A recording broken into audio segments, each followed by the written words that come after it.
আজকের বিকেলটা সুন্দর ছিল। হালকা বৃষ্টি হওয়ার পরে ওয়েদারটা ঠান্ডা হয়ে গেছে, কিন্তু আমার মনটা না কেমন জানি ছটফট করছিল। তাই আমি একাই ছাদে হাঁটছিলাম। অনেক দিন হয়ে গেছে কোথাও ঘুরতে যাওয়া হয়নি।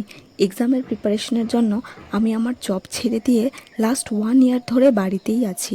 তাই এখন কিছুই ভালো লাগছে না। নেক্সট 1 মান্থ পরে আমার এমটেকের ক্লাস স্টার্ট হয়ে যাবে।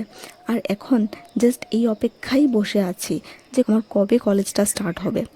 যাই হোক, আমাদের এই পেয়ারা গাছটাতে কিন্তু অনেকগুলি পেয়ারা ধরেছে। তার মধ্যে এই পেয়ারাটা একটু বড় হয়েছে। বানরের উপদ্রব খুব বেশি। মনে হয় না বড় হতে হতে সেই পেয়ারাগুলো আর থাকবে। আমার কিন্তু অ্যালোভেরা গাছ খুব ভালো লাগে, তাই ভাবছি এটার চারিদিকটা ক্লিন করব। বাবা শখ করে এই ঢেঁড়স গাছগুলো লাগিয়েছে, কি সুন্দর লাগছে না?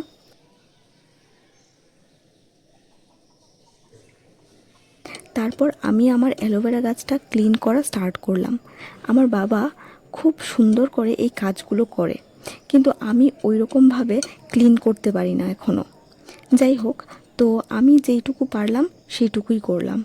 আর এই সমস্ত কাজে যখন আমি ইনভলভড ছিলাম, আমার কিন্তু মন খারাপটা দূর হয়ে গেছে। আজকের ভিডিওতে এইটুকুই। দেখা হবে আবার পরের ভিডিওতে। বাই।